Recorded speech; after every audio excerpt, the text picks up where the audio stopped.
ಅದಕ್ಕೆ ಆಲ್ರೆಡಿ ಉತ್ತರ ಕೊಟ್ಟಾರಲ್ಲ ಮುಖ್ಯಮಂತ್ರಿಗಳು ಕೊಟ್ಟಾರೆ, ಉಪಮುಖ್ಯಮಂತ್ರಿಗಳು ಕೊಟ್ಟಾರೆ. 140 ಜನ ನಾವೇನು ಒಕ್ಕಟ್ಟಿಲ್ವಾ? ಏನು ನಿಮಗೇನು ಸಂಶಯ ಇದೆ? ನಮ್ಮಲ್ಲಿ ಯಾರೇ ಮುಖ್ಯಮಂತ್ರಿ ಆದರೂ ನಾವು ಪಕ್ಷ ಭಾಳ ದೊಡ್ಡದು. ಪಕ್ಷದಿಂದ ನಾವು ಬಿಟ್ಕೊಡೋಕ್ಕಾಗಲ್ಲ. ಪಕ್ಷ ನಾವು ಹೋರಾಟ ಮಾಡ್ತೀವಿ. ಸರ್ಕಾರ ಅಂತರೂ ನಾವು ಬ್ಯಾಡ್ ಅಂದರೂ ಉಳಿತದೆ.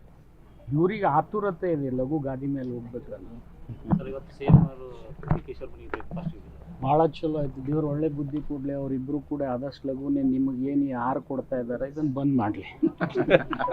ಅದಕ್ಕೆ ಆಲ್ರೆಡಿ ಉತ್ತರ ಕೊಟ್ಟಾರಲ್ಲ ಮುಖ್ಯಮಂತ್ರಿಗಳು ಕೊಟ್ಟಾರೆ, ಉಪಮುಖ್ಯಮಂತ್ರಿಗಳು ಕೊಟ್ಟಾರೆ. 140 ಜನ ನಾವೇನು ಒಕ್ಕಟ್ಟಿಲ್ವಾ? ಏನು ನಿಮಗೇನು ಸಂಶಯ ಇದೆ? ನಮ್ಮಲ್ಲಿ ಯಾರೇ ಮುಖ್ಯಮಂತ್ರಿ ಆದರೂ ನಾವು ಪಕ್ಷ ಭಾಳ ದೊಡ್ಡದು. ಪಕ್ಷದಿಂದ ನಾವು ಬಿಟ್ಕೊಡೋಕ್ಕಾಗಲ್ಲ. ಪಕ್ಷ ನಾವು ಹೋರಾಟ ಮಾಡ್ತೀವಿ. ಸರ್ಕಾರ ಅಂತರೂ ನಾವು ಬ್ಯಾಡ್ ಅಂದರೂ ಉಳಿತದೆ. ಇವ್ರಿಗೆ ಆತುರತೆ ಇದೆ ಲಘು ಗಾದಿ ಮೇಲೆ ಹೋಗ್ಬೇಕಲ್ಲ. ಭಾಳ ಚಲೋ ಆಯ್ತು. ದೇವ್ರು ಒಳ್ಳೆ ಬುದ್ಧಿ ಕೊಡಲಿ. ಅವರಿಬ್ಬರು ಕೂಡ ಆದಷ್ಟು ಲಘುನೇ ನಿಮಗೇನು ಯಾರು ಕೊಡ್ತಾ ಇದ್ದಾರೆ ಇದನ್ನು ಬಂದ್ ಮಾಡಲಿ.